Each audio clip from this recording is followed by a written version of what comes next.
Well, there's a common misconception that rabid wildlife exists only in rural communities, but the reality is that many of these animals live closer to home than you may think. Joining us today is Dr. Richard Ford, a retired professor from North Carolina State University's College of Veterinary Medicine. He's going to talk about the threat of rabies and how to help protect your pets. Good morning to you, Doctor. Oh, good morning, Tiffany. Thanks for being with us. I think rabies is a term that we've all heard of before, but can you tell us exactly what it is? Well, I can. Rabies is a virus. It's a well-known viral infection that's pretty misunderstood, I think, today. It is capable and has been for many years of infecting both humans and animals. And as I think most people know, rabies can be transmitted from an infected animal to a human by way of a bite wound. So it is real, and it is alive and well in many countries of the world, including the United States. Rabies, though, is something that is a little bit rare, in the United States, but why do we need to be aware of it? Tiffany, that's a really valid question, and the reason is it infects humans and animals, and although the incidence in the United States for rabies is low, in fact 1 to 2 people a year are all that are documented to be infected. It is rare, but it is serious. The consequences are universally fatal.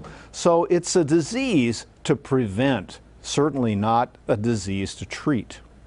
So it's a very real threat here for us.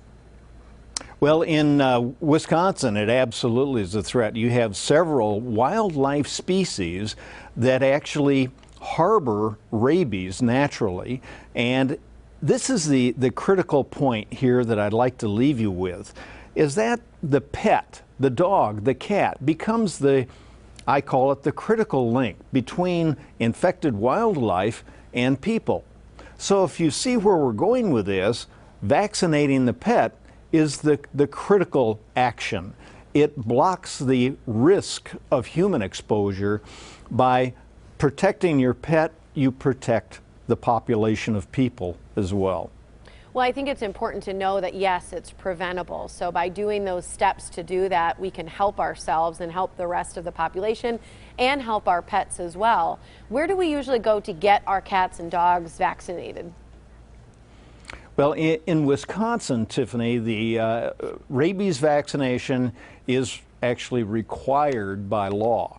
So it is a responsibility that everybody has. And in the state of Wisconsin, rabies must be administered by a licensed veterinarian. So there's an opportunity, if you're not aware of where to go. Marielle, one of the leading companies in animal health that produces rabies vaccines for dogs and cats, has launched a Goodnight Rabies campaign. This is an awareness campaign. There's a website, vaccinateyourpet.net. And on that website, you'll find a lot of information on rabies, including where to go to have a pet dog or cat vaccinated and protected. Mm-hmm. And I think it's important to note, even if your animal is an indoor pet, maybe if you take them to go get groomed. I remember having to have a vaccination form for my cat at the time because, they're exposed to other animals. So just because they're an indoor animal, we should still have them vaccinated, correct? Tiffany, that is absolutely a really good point. We find bats, which are normally found outside, find their way inside. And you do have rabid bats in Wisconsin. And the consequence of the cat finding and playing with a rabid cat, a rabid bat and a cat interacting poses a significant risk. So you're right on. Even the house cat, the house pet, should be vaccinated. Protect your pet, protect the people. Thank you, Dr. Ford. And Trixie, your little pup, for joining us. What's that website again to go to for more information?